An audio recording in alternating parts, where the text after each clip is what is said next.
परिस्थिती वाईट आहे म्हणून खचून जाऊ नका. तुमच्या अभ्यासात स्वतःला असं झोकून द्या, की जेव्हा तुमचा रिझल्ट येईल, तेव्हा तुमच्या आयुष्यातला प्रत्येक दिवस हा दिवाळी असला पाहिजे. गुड इव्हनिंग वॉरियर्स आणि सर्व भावी अधिकारी. वॉरियर ऑफिसर या आपल्या एज्युकेशनल चॅनलवर मी सुप्रिया आपणा सर्वांचं मनपूर्वक स्वागत करते. आज आपण राज्यसेवा पूर्वपरीक्षा 2018च्या पेपरमधला राज्यघटनेचा जो भाग आपला कालचा उर्वरित राहिलेला होता किंवा अर्धवट होता, तर तो आज आपण कंप्लीट करणार आहोत. आपण राज्यसेवा पूर्वपरीक्षा विश्लेषणाची एक व्हिडिओ लेक्चर सिरीज घेऊन आलेलो आहोत आणि त्याच्यामध्ये आपण आत्तापर्यंत राज्यसेवेला जे प्रश्न विचारलेले आहेत, तर त्या प्रत्येक विषयाच्या प्रश्नांचं एक्सप्लेनेशन आपण पाहत आहोत.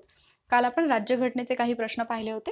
आज जे उरलेले प्रश्न आहेत ते आपण कंप्लीट करणार आहोत. ओके, सो हा पार्ट 2 असेल. तर आजच्या लेक्चरला आपण सुरुवात करूयात. तर पहिला प्रश्न आहे, खालीलपैकी कोणती विधाने जी आहेत ती भारतीय राज्यघटनेत तरतूद म्हणून समाविष्ट केलेली आहेत. आता जेव्हा असे प्रश्न येतात ना, तेव्हा एक काळजी आपण घ्यायची की इथे आपल्याला असं म्हटलेलं आहे की भारतीय राज्यघटनेत तरतूद म्हणून समाविष्ट केलेली आहेत. याच्यातली जी विधानं असतात ती म्हणजे बऱ्याचदा असं होतं की ती विधानं बरोबर असतात, मात्र ती घटनेमध्ये दिलीत का नाही हे याच्यामध्ये आपण कन्फ्यूज होऊ शकतो. अशी बरीच उदाहरणं आहेत की ज्यांच्या तरतुदी घटनेमध्ये नाही आहेत, मात्र तसे संकेत पाळले जातात आणि आपल्याला आयोग अशीच विधानं उचलून विचारत असतो आणि मग आपल्याला माहित असतं की हे विधान बरोबर आहे, पण मग ते घटनेत आहे किंवा नाही याच्यामध्ये आपण कन्फ्यूज होतो आणि आपण उत्तर चुकीचं लिहितो. तर असे प्रश्न खूप काळजीपूर्वक वाचायचे आहेत. मग आता इथे काय म्हटलेलं आहे, 3 विधानं दिलेली आहेत. पहिलं विधान आहे, राज्याचा राज्यपाल म्हणून नियुक्त होणारी व्यक्ती ही भारतीय संघातील इतर दुसऱ्या राज्याची रहिवासी असली पाहिजे. विधान 2 आहे, देशाच्या धर्मनिरपेक्ष वैशिष्ट्याची खात्री देण्यासाठी सर्वोच्च न्यायालयातील किमान एक न्यायाधीश हा मुस्लिम असला पाहिजे. आणि विधान 3 आहे, संसदेच्या लोकलेखा समितीचा अध्यक्ष हा विरोधी पक्षाचा असला पाहिजे. आता जरी ही तिन्ही विधानं बरोबर असली, जरी म्हणजे आपल्याला माहिती आहे की महाराष्ट्राचे जे राज्यपाल असतील ते महाराष्ट्राचे रहिवासी नसतात, तर ते दुसऱ्या राज्याचे असतील, बरोबर. तर ही जरी तिन्ही विधानं बरोबर असली तरी सुद्धा आपल्या ह्या प्रश्नाचं उत्तर जे आहे ते वरीलपैकी एकही नाही हे आहे, म्हणजे एकही तरतूद घटनेत नाही. त्याचं रिझन काय, तर जरी या गोष्टी बरोबर असतील तरी अशी कोणतीही तरतूद घटनेमध्ये नाहीये. म्हणजे राज्यपाल जो आहे तो राज्याचा राज्यपाल म्हणून नियुक्त होणारी व्यक्ती ही इतर राज्याची असली पाहिजे असा फक्त संकेत पाळला जातो, घटनेमध्ये तसं कुठेही नमूद केलेलं नाही. मग आता याच्या पाठीमागे काय कारणं आहेत की ती व्यक्ती त्या राज्यातील नसावी, दुसऱ्या राज्याची रहिवासी असावी. तर त्याचं कारण हे एक आहे की स्थानिक राजकारणापासून ते थोडेसे अलिप्त असावेत.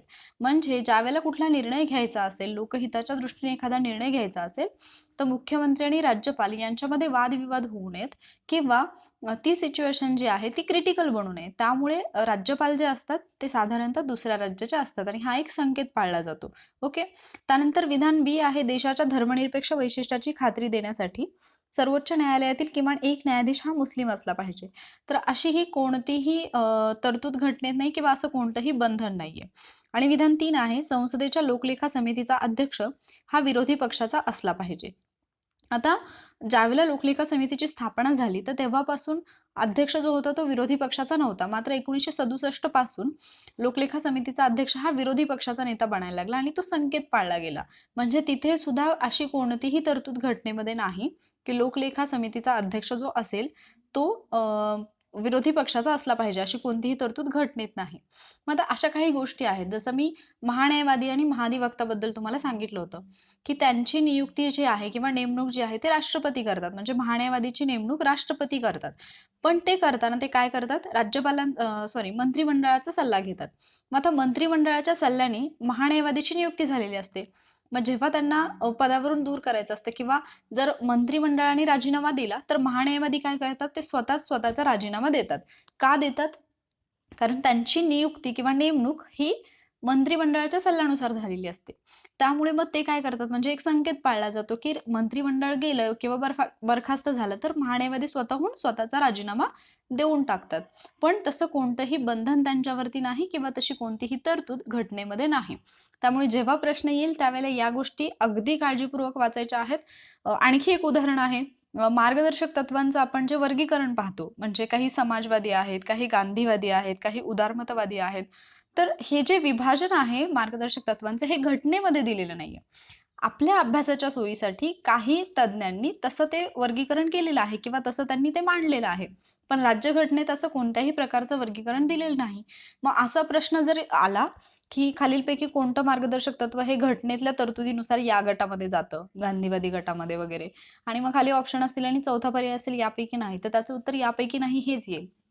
जरी ती कलमं गांधीवादी गटातली असली तरी सुद्धा त्याचं उत्तर यापैकी नाही का येईल, कारण घटनेमध्ये तशी तरतूद नाही. ओके, त्यामुळे राज्यघटनेचा अभ्यास करताना या गोष्टींची तुम्ही काळजी घेतली पाहिजे की कोणती तरतूद घटनेत आहे आणि कोणती नाही. त्यानंतर पुढचा प्रश्न आहे, इथे आपल्याला कोणते विधान चुकीचे आहे असं विचारलेलं आहे.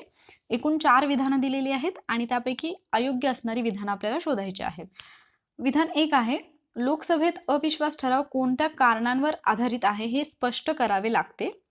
विधान 2 आहे, लोकसभेत अविश्वास ठराव दाखल करून संबंधीची पद्धती ही लोकसभेच्या नियम 198 मध्ये सांगितलेली आहे. विधान क आहे, अविश्वास ठराव एकदा दाखल झाल्यावर तो दाखल करण्यास मंजुरी मिळाल्यापासून 10 दिवसांच्या आत चर्चेस घेतला गेला पाहिजे. आणि विधान ड, इटलीमध्ये सरकारला संसदेच्या दोन्हीही सभागृहांच्या पाठिंब्याची गरज असते. तर याच्यातलं आपल्याला विचारलंय चुकीचं विधान कोणतं, तर या प्रश्नाचं बरोबर उत्तर आहे पर्याय क्रमांक 1 हे आहे चुकीचं विधान. कसं ते आपण बघूयात. आता ज्या वेळेला एखाद्या मंत्रिमंडळावरती अविश्वासाचा ठराव येतो, तर आता पहिल्यांदा आपण अविश्वासाचा ठराव आणि निंदा प्रस्ताव याच्यात थोडासा डिफरन्स समजून घेऊया. अविश्वासाचा ठराव जो असतो तो पूर्ण मंत्रिमंडळावरती मांडला जातो.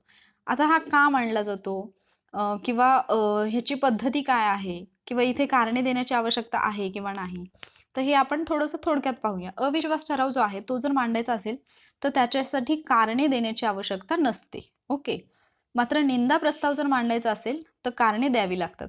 आता इथे मी निंदा प्रस्ताव का सांगते, कारण आयोगाने कंपॅरेटिव्हली क्वेश्चन विचारलेला आहे की अविश्वास ठराव आणि निंदा प्रस्ताव यांच्यामध्ये काय डिफरन्स आहे तो. ओके, त्यानंतर अविश्वास ठराव जो आहे तो जर समजा पारित झाला, आता अविश्वास ठराव मांडताना तो पूर्ण मंत्रिमंडळाविरोधच मांडला जातो.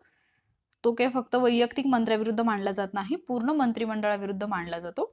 निंदा प्रस्ताव मात्र मंत्री किंवा मंत्रिमंडळ, ओके, एखादा मंत्री किंवा संपूर्ण मंत्रिमंडळाविरुद्ध मांडता येतो. जर समजा अविश्वास ठराव मंजूर झाला तर मंत्रिमंडळाला आपला राजीनामा द्यावा लागतो. अविश्वास ठराव मंजूर झाल्यास मंत्रिमंडळाला राजीनामा द्यावा लागतो, ही गोष्ट लक्षात ठेवा. पण निंदा प्रस्ताव जर समजा मान्य झाला किंवा पारित झाला तर मंत्रिमंडळाला राजीनामा देण्याची आवश्यकता नसते. मात्र त्यावेळेला असं समजलं जाऊ शकतं की सरकार हे जे आहे ते अल्पमतामध्ये आहे. ओके, मग आता जो अविश्वास प्रस्ताव आहे आणि निंदा प्रस्ताव आहे तर हे लक्षात कसे ठेवायचे, तर ना याचं खूप छान असं मी तुम्हाला एक साधं दैनंदिन जीवनातलं उदाहरण सांगते. अविश्वास ठराव जो असतो ना तो घटस्फोटासारखा असतो. ओके, आणि निंदा प्रस्ताव जो असतो ना तो शेजाऱ्यांसोबतच्या भांडणासारखा असतो. म्हणजे आपण म्हणतो ना निंदकाचे घर असावे शेजारी, त्या पद्धतीने. आता समजून घ्या थोडंसं. अविश्वास ठरावामध्ये आपण काय पाहिलं, कारणे देण्याची आवश्यकता नाही.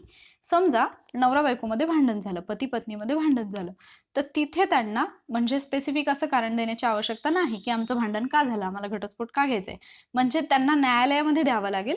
पण इन जनरल जर कोणी विचारलं तर तिथं आवश्यकता आहे का कारण देण्याची, नाही. सो आपण असंच लक्षात ठेवायचं की कारण देण्याची आवश्यकता नाही. पण जर समजा शेजाऱ्यासोबत जर भांडण झालं तर मात्र तुम्ही जर जाऊन त्या शेजाऱ्याला जर काहीतरी बोलायला लागला किंवा तुमचा शेजारी येऊन जर तुम्हाला उगीच उलटसुलट बोलायला लागला तर तुम्ही तिथे कारण विचाराल की का म्हणून भांडते, म्हणजे तिथे तुम्हाला कारण द्यावं लागेल. मग निंदा कोण करतं, शेजारी करतात. म्हणजे शेजाऱ्यांसोबत जे भांडण होतं किंवा जी निंदा होते तर तिथे निंदा प्रस्तावामध्ये आपल्याला कारण देण्याची आवश्यकता असते. त्यानंतर अविश्वास ठराव जो आहे तो संपूर्ण मंत्रिमंडळाविरुद्ध मांडला जातो. म्हणजे आता जर एखाद्या पत्नीने घटस्फोट मागितला तर अर्थातच तिच्या पतीसोबत घटस्फोट झाल्यानंतर पूर्ण त्या फॅमिलीशी तिचं रिलेशन संपणार आहे. म्हणजे इथे काय होणार, पूर्ण मंत्रिमंडळावरतीच तो अविश्वास ठराव मांडला जातो. निंदा प्रस्तावामध्ये मात्र काय होतं, समजा शेजारच्या घरातल्या एखाद्या व्यक्तीशी तुमचं भांडण झालं तर तुम्ही फक्त त्या व्यक्तीशी बोलणार नाही, बाकीचे मात्र त्यांच्या घरातले तुमच्याशी बोलतील. म्हणजे निंदा प्रस्ताव हा एखाद्या व्यक्तीशी भांडण होऊ शकतं किंवा सगळ्यांशीच तुमचं भांडण होऊ शकतं. ओके, म्हणजेच निंदा प्रस्ताव हा मंत्री किंवा पूर्ण मंत्रिमंडळ यांच्या विरुद्ध मांडला जाऊ शकतो. त्यानंतर अविश्वास ठराव जर मंजूर झाला तर मग काय होईल, मंत्रिमंडळाला राजीनामा द्यावा लागेल. म्हणजे जर समजा घटस्फोटाची जर मंजुरी मिळाली न्यायालयाकडून तर मग तिथे काय होईल, त्यांचं नातं जे आहे, रिलेशन जे आहे ते पूर्णपणे ब्रेक होईल. म्हणजेच मंत्रिमंडळ पूर्णपणे बरखास्त होईल, त्यांना राजीनामा द्यावा लागेल. निंदा प्रस्ताव पारित झाला तर असं काहीच नाही होणार. जर समजा भांडणं झाली तुमची, तर मग ते कायमस्वरूपी तुटणार आहे का, किंवा सगळंच सोडून जावं लागणार आहे का? नाही, तुम्ही तुमच्याच घरात राहणार आहात, शेजारी त्यांच्याच घरात राहणार आहेत. म्हणजे निंदा प्रस्तावाने मंत्रिमंडळाला राजीनामा देण्याची आवश्यकता नसते. तर या पद्धतीने तुम्ही हे लक्षात ठेवू शकता. ओके. तर मग आता पहिलं विधान जे आहे की लोकसभेत अविश्वास ठराव कोणत्या कारणांवर आधारित आहे हे स्पष्ट करावे लागते, तर हे विधान चुकीचे, अशी कारणं द्यावी लागत नाहीत. ब विधानामध्ये सांगितले, लोकसभेत अविश्वास ठराव दाखल करून घेण्यासंबंधीची पद्धती नियम 198 मध्ये दिलेली आहे. हे विधान बरोबर आहे. विधान 3 मध्ये दिले की एकदा तो दाखल झाला की दाखल करण्यास मंजुरी मिळाल्यापासून 10 दिवसांच्या आत तो चर्चेस घ्यावा लागतो. हे विधानही बरोबर आहे. आणि इटलीमध्ये मात्र सरकारला दोन्ही सभागृहांच्या पाठिंब्याची गरज असते. ओके. तर हे विधानही बरोबर आहे. इटलीची जी घटना आहे तर त्या घटनेतील कलम 94 नुसार ही तरतूद करण्यात आलेली आहे. सो आय होप या प्रश्नाचं उत्तर तुम्हाला समजलं असेल. त्यानंतर पुढचा प्रश्न आहे, भारतीय निर्वाचन आयोगाबाबत खालीलपैकी कोणते विधान चुकीचे आहे? 4 विधानं दिलेली आहेत. याच्यापैकी एक विधान चुकीचं आहे आणि ते कोणतं आहे ते आपल्याला शोधायचं आहे. पहिलं विधान आहे, केवळ मुख्य निर्वाचन आयुक्तांना आपल्या कार्यकाळाची सुरक्षितता आहे, परंतु इतर निर्वाचन आयुक्तांना तशी सुरक्षितता नाही. विधान 2, मुख्य निर्वाचन आयुक्तांचे स्थान आणि दर्जा हा सर्वोच्च न्यायालयाच्या न्यायाधीशासमान आहे. विधान 3, मुख्य निर्वाचन आयुक्त हे केवळ समानातील पहिले आहेत. आणि विधान 4, जर एखाद्या बाबतीत मुख्य निर्वाचन आयुक्त आणि इतर निर्वाचन आयुक्त यांच्यामध्ये मतभेद निर्माण झाले तर त्या बाबींचा निर्णय बहुमताने घेतला जातो. ओके. तर आता याच्यातलं चुकीचं विधान शोधायचं आहे. त्यापूर्वी एक गोष्ट लक्षात ठेवा की मी निवडणूक आयोगाशी संबंधित जी कलमं आहेत 324 ते 329, तर या कलमांच्या ट्रिकचा एक व्हिडिओ ऑलरेडी वॉरियर ऑफिसरवरती अपलोड केलेला आहे. तर तो तुम्ही व्हिडिओजमध्ये जाऊन, म्हणजे चॅनलवरती जाऊन व्हिडिओजमध्ये जाऊन तुम्ही सर्च करा. त्याची मी व्हिडिओची लिंकसुद्धा डिस्क्रिप्शनमध्ये देईन. तर त्याच्यामध्ये तुम्हाला पूर्ण निवडणूक आयोगाची रचना कशी आहे किंवा कोणती कलमं आहे, ती कशाशी संबंधित आहे, हे मी कम्प्लिटली तिथं सांगितलेलं आहे. तर तो व्हिडिओ तुम्ही नक्की पहा. आता या प्रश्नामध्ये जे आपल्याला दिलेलं आहे, तर याच्यामध्ये पहिलं विधान जे आहे, केवळ मुख्य निर्वाचन आयुक्तांना आपल्या कार्यकाळाची सुरक्षितता आहे, परंतु इतर निर्वाचन आयुक्तांना नाही, तर हे विधान बरोबर आहे. मुख्य निर्वाचन आयुक्त जे आहेत तर त्यांना पदावरून दूर करायचं असेल तर त्याची पद्धती सुप्रीम कोर्टच्या, म्हणजे सर्वोच्च न्यायालयाच्या न्यायाधीशाप्रमाणे प्रोसिजर कंप्लीट करावी लागते. 2 मध्ये सांगितले, मुख्य निर्वाचन आयुक्तांचे स्थान अथवा दर्जा हा सर्वोच्च न्यायालयाच्या न्यायाधीशासमान आहे. तर हे विधान चुकीचं आहे आणि हेच आपल्या प्रश्नाचं उत्तर आहे. त्याचं रिझन काय, तर मुख्य निर्वाचन आयुक्तांचं जे घटनेमध्ये जे स्थान दिलेलं आहे, म्हणजे आपण जो पदानुक्रम पाहतो तर तो 9A असं दिलेला आहे. आणि जर आपण सर्वोच्च न्यायालयाच्या न्यायाधीशांचा पाहिला तर तो 9 असा आहे. ओके. त्यामुळे 9वं स्थान आहे SCच्या म्हणजे सुप्रीम कोर्टच्या न्यायाधीशांना, तर 9A मध्ये स्थान आहे मुख्य निवडणूक आयुक्तांना. त्यामुळे दुसरं विधान चुकीचं आहे. विधान 3 बरोबर आहे. मुख्य निर्वाचन आयुक्त हे केवळ समानातील पहिले आहेत किंवा प्रमुख आहेत, तर बरोबर आहे. आणि जर एखाद्या बाबतीत मुख्य निर्वाचन आयुक्त आणि इतर निर्वाचन आयुक्त यांच्यात मतभेद झाले तर त्या बाबींचा निर्णय जो आहे तो बहुमताने घेतला जातो. हे विधान बरोबर आहे. मग आता कलम 324 जो आहे त्याच्यामध्ये भारतासाठी निवडणूक आयोगाची तरतूद करण्यात आलेली आहे आणि त्याच्यामध्ये बाकीच्या तरतुदी आहेत. तिथे असं म्हटलेलं आहे की भारताचा जो निवडणूक आयोग असेल तो एक मुख्य निवडणूक आयुक्त आणि राष्ट्रपती निर्धारित करतील असे इतर निवडणूक आयुक्तांनी मिळून बनलेला असेल. ठीक आहे. मग आता इतर जे निवडणूक आयुक्त असतात त्यांची संख्या कोण निश्चित करतं, तर ती संख्या निश्चित करण्याचा अधिकार जो आहे तो राष्ट्रपतींना आहे. आणि सध्या जर आपण बघितलं तर सध्या आपला निवडणूक आयोग जो आहे तो त्रिसदस्यीय आहे. तर तुम्ही मला कमेंट बॉक्समध्ये सध्याचे मुख्य निवडणूक आयुक्त कोण आहेत, मुख्य निवडणूक आयुक्त कोण आहेत आणि त्याचबरोबर इतर निवडणूक आयुक्त कोण आहेत हे तुम्ही मला कमेंट बॉक्समध्ये सांगायचं आहे. ओके. तर आपण पुढचा प्रश्न पाहूयात. पुढचा प्रश्न, त्याच्यामध्ये पण 3 विधानं आहेत. विधान अ आहे, भारतीय राज्यघटना अनुच्छेद 21 नुसार कोणत्याही व्यक्तीचे जीवित किंवा व्यक्तिगत स्वातंत्र्य कायद्याच्या योग्य प्रक्रियेशिवाय हिरावून घेतले जाणार नाही. विधान 2 आहे, भारतीय राज्यघटना अनुच्छेद 22 नुसार कोणत्याही व्यक्तीवर एकाच गुन्ह्यासाठी एकापेक्षा अधिक वेळा खटला चालविला जाणार नाही आणि एकापेक्षा अधिक वेळा शिक्षा दिली जाणार नाही. विधान क आहे, भारतीय राज्यघटना अनुच्छेद 14 नुसार भारतीय प्रदेशात राज्य कोणत्याही व्यक्तीस कायद्यापुढे समानता अथवा कायद्याचे समान संरक्षण नाकारणार नाही. आता विचारले की कोणती तरतूद बरोबर नाही. तर या प्रश्नाचं जर आपण बरोबर उत्तर पाहिलं तर ते आहे पर्याय क्रमांक 1, म्हणजे अ जे विधान आहे ते चुकीचं आहे. याच्यामध्ये थोडंसंच आपल्याला म्हणजे अगदी मायनर मिस्टेक अशी दिलेली आहे. तर ती काय आहे ती आपण समजून घेऊया. अनुच्छेद 21 जे आहे तर त्याच्यामध्ये व्यक्तीचे जीवित आणि व्यक्तिगत स्वातंत्र्याचं जे हक्क आहे, तर तो हक्क जो आहे तो कायद्याच्या योग्य प्रक्रियेशिवाय नाही तर विधीद्वारे किंवा कायद्याद्वारे स्थापित प्रक्रियेशिवाय असं म्हटलेलं आहे. म्हणजे आता या शब्दांचं जर तुम्हाला समजून घ्यायचं असेल तर तुम्ही हे इंग्लिशमधून जर हा क्वेश्चन वाचला असता तर तो तुम्हाला जास्त चांगल्या प्रकारे समजला असता. कायद्याची योग्य प्रक्रिया म्हणजे काय? Process of law. म्हणजे आपल्याला प्रश्नात जे दिलेलं आहे ते आहे प्रोसेस ऑफ लॉ. पण इथे जे म्हटलेलं आहे अनुच्छेद 21 नुसार तर ते प्रोसेस ऑफ लॉ नाहीये, तर प्रोसेस इस्टॅब्लिश्ड बाय लॉ असं पाहिजे तिथे. ओके, तर हा तिथे डिफरन्स आहे.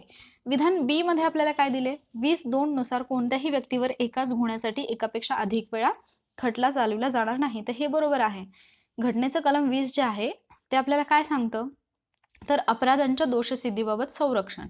मग त्याच्यामध्ये 20(1) जे आहे ते आपल्याला सांगतं no ex post facto law. No ex post facto law. मग आता हे म्हणजे काय असतं? No ex post facto law. तर एखादा गुन्हा जर घडला तर तो गुन्हा ज्या वेळेला घडलेला आहे त्यावेळेला अस्तित्वात असलेल्या कायद्यानेच शिक्षा देण्यात येईल. तर म्हणजे तो कायदा त्यावेळेला अस्तित्वात असणं आवश्यक आहे. पाठीमागे एखादा कायदा होता आणि त्या कायद्यानुसार ही शिक्षा देण्यात येणार नाही. ओके, त्यानंतर 20(2) जे आपल्याला प्रश्नामध्ये दिलेलं आहे ते काय आहे? No double jeopardy. No double jeopardy म्हणजे काय? तर एकाच गुन्ह्यासाठी 2 वेळा एखाद्या व्यक्तीला शिक्षा दिली जाणार नाही. ओके, मग आता याचं एक छानसं उदाहरण आहे ते म्हणजे काय? तर अमिताभ बच्चनचं कुठला तरी एक पिक्चर आहे, त्याच्यामध्ये त्यांना अगोदर एका व्यक्तीचा खून केला म्हणून शिक्षा झालेली असते आणि ज्यावेळेला ते तुरुंगातून सुटून बाहेर येतात तर पुन्हा तो व्यक्ती जिवंतच असतो आणि मग ते पुन्हा त्या व्यक्तीचा खून करतात खरोखर. आणि मग ज्यावेळेला त्यांना कोर्टासमोर उभं केलं जातं तर ते कोर्टासमोर सरळ म्हणतात की अगोदरच त्या माणसाला मारले, त्याचा खून केला म्हणून तुम्ही मला शिक्षा दिलेली आहे, तर सेम गोष्टीसाठी तुम्ही मला पुन्हा एकदा शिक्षा देऊ शकत नाही. तर ते कशाबद्दल बोलत असतात त्यावेळेला? कलम 20(2) नुसार. ओके, म्हणजे तुम्ही अगदी मूवी बघत असाल, तुम्ही जाहिराती बघत असाल, म्हणजे टीव्ही बघताना ज्या तुम्ही ऍड्स असतात त्या बघत असाल, प्रत्येक गोष्टीत तुम्हाला अभ्यास शोधता आला पाहिजे आणि तो तुम्ही शोधला ना की मग तुम्ही इझिली एक्झाम क्रॅक करू शकता. ओके, त्यानंतर 20(3) मध्ये काय सांगितलेलं आहे? नो सेल्फ इन्क्रिमिनेशन, म्हणजे स्वतःविरुद्ध साक्षीदार होण्याची सक्ती केली जाणार नाही. आणि त्यानंतर इथे आपल्याला विधान 3 जे दिलेलं आहे अनुच्छेद 14, ज्याच्यामध्ये आपल्याला कायद्यासमोर समानता दिलेली आहे. तर अनुच्छेद 14 नुसार भारतीय प्रदेशात राज्य कोणत्याही व्यक्तीस कायद्यापुढे समानता अथवा कायद्याचे समान संरक्षण नाकारणार नाही. म्हणजे विधान ब आणि क बरोबर आहे. बरोबर नसणारं विधान आहे विधान अ. त्यानंतर आपण पुढचा प्रश्न पाहूयात. हा जो प्रश्न आहे तो अनुच्छेद 2 वरती संबंधित आहे. भारतीय राज्यघटनेचे अनुच्छेद 2 हे भारतीय संघराज्याचा भाग नसलेल्या भूप्रदेशाचा समावेश अथवा त्याची नवीन राज्यांमध्ये स्थापना यासंबंधी आहे. विधान ब आहे, भारतीय राज्यघटनेचे अनुच्छेद 3 हे अस्तित्वात असलेल्या केंद्रशासित प्रदेशासह घटक राज्यांच्या स्थापनेसंबंधित अथवा त्यातील बदलांसंबंधी सूचना तरतुदी ज्या आहेत त्या प्रदान करते. आणि क, भारतीय राज्यघटनेतील अनुच्छेद 3 खाली असलेले विधेयक हे केवळ लोकसभेतच मांडले जाऊ शकते. आणि आपल्याला विचारले कोणतं विधान बरोबर आहे? तर ह्या प्रश्नाचं जे बरोबर उत्तर आहे ते आहे पर्याय क्रमांक 2 अ आणि ब बरोबर. आता हे कसं ते आपण पाहूया. तर राज्यघटनेचं जे कलम 2 आहे त्याच्यामध्ये जर आपल्या भारताचा एखादा भूभाग हा प्रदेश नसेल, आपल्या भारताचा तो भूप्रदेश नाहीये आणि नवीन असा भूप्रदेश आपल्याला भारतामध्ये समाविष्ट करून घ्यायचा आहे आणि तिथे नवीन राज्य म्हणजे ते नवीन राज्य म्हणून स्थापन करायचं आहे, तर त्या संबंधित कलम 2 मध्ये म्हणजे अनुच्छेद 2 मध्ये तरतूद दिलेली आहे. त्याचबरोबर पुढे जर आपण बघितलं तर अनुच्छेद 3 मध्ये काय आहे? तर आता सध्या जी राज्य अस्तित्वात आहेत त्या राज्यांमध्ये जर काही बदल करायचे असतील, म्हणजे त्यांच्या सीमा असतील, त्यांचा भूप्रदेश असेल, त्यांची नावं असतील, तर यामध्ये बदल करण्यासंबंधित तरतुदी आहेत त्या अनुच्छेद 3 मध्ये आहेत. आणि अनुच्छेद 4 मध्ये काय सांगितलेलं आहे? आता सगळी आपण एक साथ कलम अगोदर बघूयात आणि नंतर या प्रश्नाचं बरोबर उत्तर बघूया. सगळ्यात पहिल्यांदा तर आपण कलम 1 पाहूया. कलम 1 मध्ये असं म्हटलेलं आहे, India that is Bharat. India that is Bharat. आता हे पण का महत्त्वाचं आहे आपल्याला, कारण सध्या हा विषय पण चर्चेत आहे की भारताचं नाव जे आहे ते म्हणजे एकच नाव ठेवा म्हणून. काहीतरी आता सध्या करंट अफेअर्समध्ये हा मुद्दा खूप चर्चेमध्ये आहे. तर कलम 1 वरती आपल्याला प्रश्न बनू शकतो. कलम 1 मध्ये काय म्हटले, India that is Bharat shall be union of states. Shall be union of states. आता हे असं का म्हटलेलं आहे, युनियन ऑफ स्टेट्स म्हणजे भारताला इथे राज्यांचा संघ म्हणून संबोधलेलं आहे, ना की संघराज्य. संघराज्य असं म्हटलेलं नाही भारताला. मग त्याची बरीच कारणं आहेत. भारत जो देश आहे तर तो राज्य एकत्र येऊन त्यांच्या करारातून निर्माण झालेला देश नाहीये. तर इथे ऑलरेडी भारत अस्तित्वात होता आणि त्याच्यातून पुन्हा काही नवीन राज्य निर्माण झालेत. म्हणून भारताला संघराज्य न म्हणता राज्यांचा संघ असं म्हटलं गेलेलं आहे. ओके, तर कलम 1 मध्ये आपल्याला ही तरतूद आढळते. कलम 2 मध्ये काय तरतूद आढळते, तर नवीन राज्य दाखल करून घेणे. म्हणजे भारताचा भूप्रदेश नाहीये असा नवीन जर आपल्याला भूप्रदेश भारतामध्ये सामील करून घ्यायचा असेल आणि त्यानुसार नवीन राज्यांची स्थापना करायची असेल तर त्याबद्दलची तरतूद आपल्याला कलम 2 मध्ये आढळते. आणि कलम 3 मध्ये नवीन राज्यांची निर्मिती म्हणजे काय, तर सध्या जो भाग भारताचाच आहे, म्हणजे सध्या भारताचं राज्य आहे किंवा केंद्रशासित प्रदेश आहे, त्यांच्या सीमा बदलायच्या, त्यांचं नाव बदलायचं, त्यांचं क्षेत्रफळ बदलायचं, यामध्ये बदल करून नवीन जी राज्य निर्माण होतात, म्हणजे फॉर एक्झाम्पल तेलंगणाचा आपण घेऊ शकतो. अशा प्रकारची जी नवीन राज्यांची निर्मिती होते ती कलम 3 मध्ये दिलेली आहे. आणि कलम 4 मध्ये असं म्हटलेलं आहे, ज्यावेळेला कलम 2 आणि कलम 3 नुसार नवीन राज्य दाखल करून घेणं किंवा नवीन राज्यांची स्थापना करणं अशी कुठली घटना घडेल तर त्यासाठी घटना दुरुस्तीची आवश्यकता नसेल. ठीक आहे, असं कलम 4 मध्ये म्हटलेलं आहे. सो आपण पहिली 4 कलम जी आहेत ती व्यवस्थितपणे इथे समजून घेतलेली आहेत. आणि मग इथे जे विधान क दिले तिथे असं म्हटले की अनुच्छेद 3 खाली असलेले विधेयक केवळ लोकसभेतच मांडले जाऊ शकते. तर हे चुकीचं आहे. असं कुठेही कंडिशन नाहीये की हे फक्त लोकसभेतच मांडलं जावं. ओके, सो आय होप हा प्रश्न समजला असेल. आपण पुढचा प्रश्न पाहूयात. पुढचा प्रश्न आहे लोक न्यायालयाबाबत. तर लोक न्यायालयाबाबत काही विधानं दिलेली आहेत. 4 विधानं आहेत आणि त्याच्यामधलं कुठलं विधान बरोबर नाही. म्हणजे असे आतापर्यंत आपल्याला 2 प्रश्न मिळाले की ज्याच्यामध्ये खालीलपैकी कोणतं विधान चुकीचं आहे किंवा बरोबर नाही असं ओळखायला सांगितले. त्यामुळे आपल्याला असे प्रश्न सुद्धा खूप काळजीपूर्वक वाचायचे आहेत आणि अशा प्रश्नांची आपल्याला प्रॅक्टिस करायची आहे. ओके, तर आपण पाहूयात 4 विधानं दिलीत, कुठलं विधान बरोबर नाही. विधान 1 मध्ये असं दिले, कायदेशीर सेवा अधिसत्ता अधिनियम 1987 नुसार लोक न्यायालयांना वैधानिक दर्जा दिला गेला. विधान 2 आहे, लोक न्यायालयात केवळ सेवेतील अथवा सेवानिवृत्त न्यायिक व्यक्तींचाच समावेश होऊ शकतो. विधान 3 आहे, लोक न्यायालयाने दिलेला प्रत्येक निर्णय हा अंतिम असतो आणि तो दोन्ही पक्षांवर बंधनकारक असतो. आणि विधान 4 आहे, लोक न्यायालयाने दिलेला निर्णय हा दिवाणी न्यायालयाने दिलेल्या निवाड्यासमान असतो. तर जर आपण या प्रश्नाचं बरोबर उत्तर पाहिलं तर ते आहे पर्याय क्रमांक 2, म्हणजे विधान 2 जे आहे ते चुकीचं आहे. आता का ते आपण पाहूया. पहिल्यांदा तर आपण हे पाहूया की लोक न्यायालयाची तरतूद कुठे आहे. तर लोक न्यायालयांना कायदेशीर सेवा अधिसत्ता अधिनियम जो आहे 1987चा, तर त्याच्यानुसार लोक न्यायालयांना वैधानिक दर्जा देण्यात आलेला आहे. आणि याच्याच 19.1 मध्ये लोक न्यायालयांची म्हणजे कलम 19.1 मध्ये लोक न्यायालयांची तरतूद करण्यात आलेली आहे. आता 19.2 मध्ये असं म्हटलंय की लोक न्यायालयामध्ये सेवेतील अथवा सेवानिवृत्त न्यायिक व्यक्तींचा समावेश होऊ शकतो किंवा त्याचबरोबर इतर व्यक्ती ज्या असतील तर त्यांचा सुद्धा समावेश होऊ शकतो. इथे आपल्याला काय म्हटलंय, केवळ. केवळ हा शब्द असल्यामुळे हे विधान चुकीचं आहे. लोक न्यायालय जो निर्णय देतो, लोक न्यायालय जे निर्णय देत असतं तर तो निर्णय जो असतो तो अंतिम असतो आणि दोन्ही पक्षांवरती तो बंधनकारक असतो. आणि या निर्णयाला दिवाणी न्यायालयाने दिलेला निवाड्या समान जो आहे तो दर्जा असतो. ओके, तर आता लोक न्यायालयांची स्थापना का करण्यात आली, तर ज्या केसेस पेंडिंग पडतात तर त्या लवकरात लवकर आणि आपापसातील समजुतीने लवकरात लवकर त्यांच्यावरती निकाल लागावा किंवा ती कार्यवाही पूर्ण व्हावी म्हणून लोक न्यायालयांची स्थापना करण्यात आलेली आहे. ओके, त्यानंतर पुढचा प्रश्न आपण पाहूयात. राज्य पुनर्रचना आयोग कायदा जो आहे तर त्याच्या बाबतीत हा प्रश्न आहे आणि हा खूप महत्त्वाचा आहे. कारण आता आपण बघितलं की जम्मू काश्मीर जो आहे तर राज्याला त्या म्हणजे विशेष दर्जा काढून त्याला केंद्रशासित प्रदेशामध्ये टाकण्यात आलं. त्याचबरोबर लडाख हा नवीन केंद्रशासित प्रदेश निर्माण करण्यात आला. मग ज्यावेळेला अशी राज्यांची निर्मिती होते तर त्याच्या हिस्ट्रीवरती आयोग प्रश्न विचारू शकतो. मग आत्तापर्यंत जी राज्यांची निर्मिती झाली त्यासाठी कोणत्या आयोग, कोणत्या समित्या स्थापन करण्यात आल्या, त्यांनी कशा पद्धतीने काम केलं, त्याच्यामध्ये महत्त्वाच्या डेट्स कोणत्या होत्या, तर याच्यावरती आपल्याला प्रश्न बनू शकतो. मग आता हा राज्य पुनर्रचना आयोगाचा प्रश्न ऑलरेडी येऊन गेलेला आहे. असा प्रश्न आपण परत एकदा एक्सपेक्ट करू शकतो. त्यामुळे आपल्याला या प्रश्नाची तयारी करायची आहे. तर इथे आपल्याला काही विधानं दिलेली आहेत आणि योग्य विधान कोणतं ते विचारले. तर याच्यामध्ये पहिलं विधान दिलेलं आहे, या आयोगाची नियुक्ती डिसेंबर 1953 मध्ये केली होती.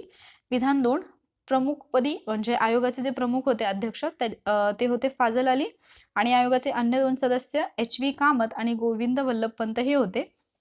विधान क आहे, आयोगाने आपला अहवाल 30 सप्टेंबर 1954 रोजी सादर केला. विधान ड आहे, राज्य पुनर्रचना अधिनियम 31 ऑगस्ट 1956 रोजी मंजूर झाला. आणि विधान ई आहे, राज्य पुनर्रचना अधिनियम 1 जानेवारी 1957 रोजी अंमलात आला. आता याच्यामध्ये विधान ब जे आहे, आता सगळ्यांना हे माहीत असेल, ॲटलिस्ट डेट्स जरी तुम्हाला पाठ नसतील, समजा राज्य पुनर्रचना आयोगाच्या डेट्स लक्षात ठेवायला तुम्हाला प्रॉब्लेम येतोय आणि त्या तुम्ही पाठ केल्या नसतील, पण इथे तुम्हाला ॲटलिस्ट सदस्य तर माहीत असतील, कारण आपण राज्य पुनर्रचना आयोग जो आहे त्या आयोगाला आपण पाक म्हणून ओळखतो, जे की अध्यक्ष आणि जे सदस्य आहेत तर त्या सदस्यांच्या नावावरून हे नाव पडलेलं आहे. म्हणजे पी फॉर पणणीकर, ए जे आहे ते अली फाजला आणि के जे आहे ते कुंजरूंसाठी आहे. म्हणजे ह्या आयोगाचे अध्यक्ष फाजल अली होते आणि सदस्य होते हृदयनाथ कुंजरू आणि के.एम. पणणीकर. म्हणजे इथे जे विधान ब दिलेलं आहे तर ते चुकीचं आहे हे आपल्याला समजलं. आपल्याला विचारलं योग्य विधाने कोणते. तुम्ही समजा बच विधान वाचलं, ब विधान वाचल्यानंतर जर तुम्ही ऑप्शनकडे गेलात तर आपल्याला विचारलं योग्य कोणतं. ब तर चुकीचं आहे. पहिला ऑप्शन गेला, दुसरा ऑप्शन गेला, तिसरा ऑप्शन गेला. आपलं उत्तर काय आलं, पर्याय क्रमांक 4. म्हणजे तुम्हाला डेट्स जरी माहीत नसतील तरी सुद्धा इथे तुमचं उत्तर येऊ शकतं, पण ते तुम्हाला एलिमिनेशन मेथड व्यवस्थित तिथे वापरता आली पाहिजे. ओके, तर आपण थोडं डिटेलमध्ये बघूया की राज्य पुनर्रचना आयोग जो होता तो काय होता. तर राज्य पुनर्रचना आयोगाची स्थापना जी आहे ती डिसेंबर 1953 करण्यात आली होती. हे आपल्याला क्वेश्चनमध्ये दिले आणि ते बरोबर आहे. याचे अध्यक्ष होते फाजल अली आणि सदस्य जी 2 नावं दिली ती अर्थातच चुकीची आहेत. तर फाजल अली अध्यक्ष होते आणि जे 2 सदस्य होते ते होते हृदयनाथ कुंजरू आणि दुसरे जे सदस्य होते ते होते के.एम. पणणीकर. ओके, हे 2 सदस्य होते. त्यानंतर या आयोगाने आपला अहवाल जो आहे तो 1955 मध्ये सादर केला होता, 54 मध्ये नाही. आणि याला मंजुरी जी आहे ती 31 ऑगस्ट 1956 मिळाली. 31 ऑगस्ट 1956 आणि त्यानुसार 1 नोव्हेंबर 1956 रोजी राज्य पुनर्रचना कायदा जो आहे तो अस्तित्वात आलेला आहे. सो राज्य पुनर्रचना आयोग जो आहे आणि जो कायदा आहे त्याच्याबद्दल एवढी इन्फॉर्मेशन आपल्यासाठी आत्ता तरी सफिशियंट आहे. नंतर केव्हा तरी मी तो टॉपिक कम्प्लिटली घेईन, राज्यांचा निर्मितीचा जो इतिहास आहे त्यावरती. मग तिथे आपण सगळे JVP कमिटी असेल, राज्य पुनर्रचना आयोग असेल किंवा दार कमिशन असेल, तर या सगळ्याची मग आपण तिथे इन्फॉर्मेशन घेणार आहोत. सो आज आपण जे पॉलिटीचे क्वेश्चन होते ते सगळे कव्हर केलेले आहेत. आय होप की याच्यातून तुमचा अभ्यास होत असेल नक्कीच. पुढचा विषय आपण नक्कीच उद्या घेऊयात.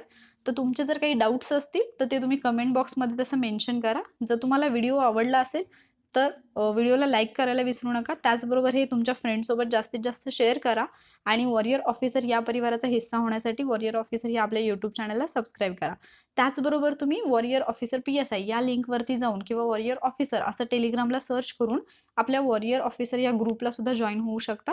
तिथे तुम्ही तुमचे क्वेश्चन जे आहेत ते डिस्कस करू शकता. तिथे आपण फेस टू फेस म्हणजे 1 on 1 आपण तिथे बोलू शकतो की तुम्हाला जर माझ्याशी डिरेक्टली तिथे काही विचारायचं असेल तर तुम्ही तिथे मला विचारू शकता आणि तुमच्या प्रश्नांची उत्तरं मी तिथे तुम्हाला देईन. Okay, so stay safe, keep studying. Thank you warriors.